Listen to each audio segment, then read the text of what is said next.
It started off okay, but all in all, stressful. My God. Martinelli started off the scoring. Confidence must be going up, which is good for us.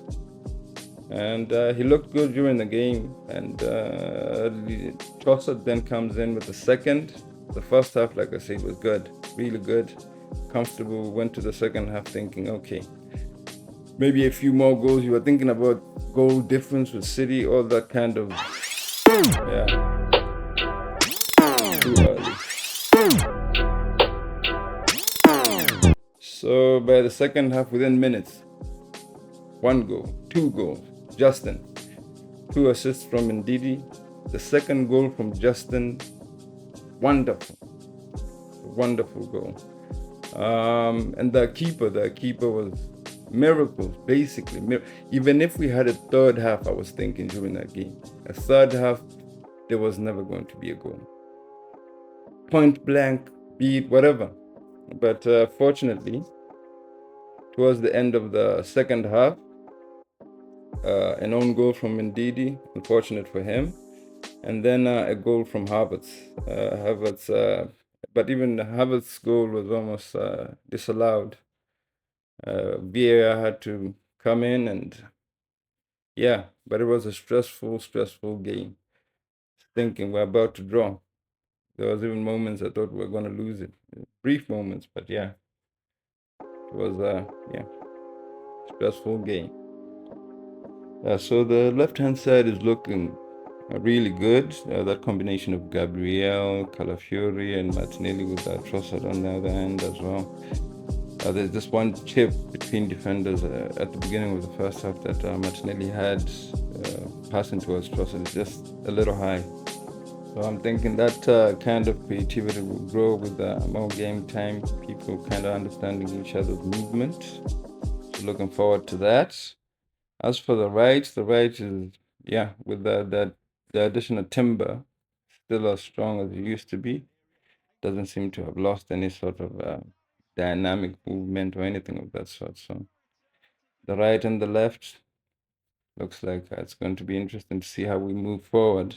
We just need a few more passes into, like, breaking the lines. Partey wasn't doing a lot of that type of passing. Like when he gets subbed off, Rice goes back to the 6. Ethan comes in, and you can see there's a bit more dynamic movement around that area. But let's see how that unfolds. But yeah, stressful but good game. Yeah. So now concerning the beef or the rivalry that came up after the City game between Teta and Pep. I have all the information, so I know. Believe me. So that's the comment that started everything, kind of. There was a misrepresentation, to which Pep, of course, asks for clarity from Mikel himself. He then goes on to mention 115, the 115 charges, which I felt was not necessary. Can be related in all the process now with 155 charges. Maybe it's about that.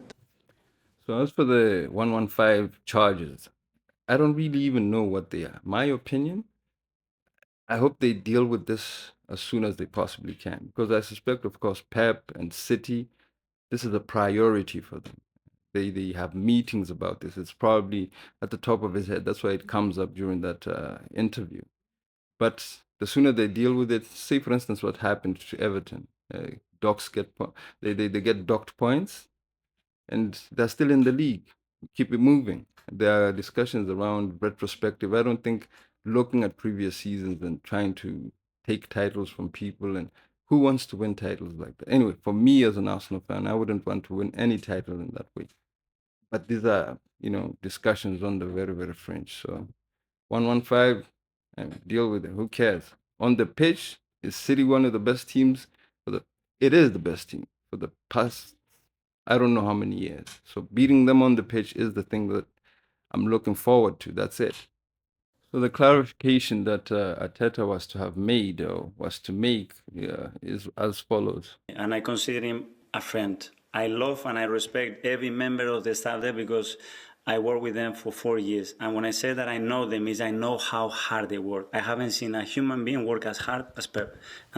So that's Arteta's explanation of his previous comment, the clarification that Pep was looking for. And it's criticized by Simon Jordan at TalkSport, and this is what he has to say. Provoking. So the point was, Arteta said, in conjunction with the question, I know what happens behind them. So why don't you explain it then? If you want to, if you didn't have to throw that out there, you decided to. So it got filled in a vacuum by, yes, I agree with you, a slightly Machiavellian, opportunistic journalist to be able to get Pep Guardiola at it to get a reaction from him. You know, and with that in mind, Arteta went back to inserting his head up Pep Guardiola's backside for 5 minutes to explain exactly how much he loves him and had since the age of 10. Yeah, which is a bit creepy, but perhaps accurate. So as for the 10-year-old creepy, that's Simon Jordan's interpretation and business. He can deal with that on his own. The important bit here, as to this little skirmish that happens this past few days, the beef, is the mischievous reporting he's talking about. A little mischievous, Machiavellian he's talking about. So people take what you say and misconstrue it, misrepresent it, take it out of context so that they can have maybe a headline or something of that sort. So in essence, there was no issue whatsoever until somebody took somebody's words and represented them in a different or in the wrong context to somebody else, therefore beginning some sort of, feud, manufactured, fabricated nonsense.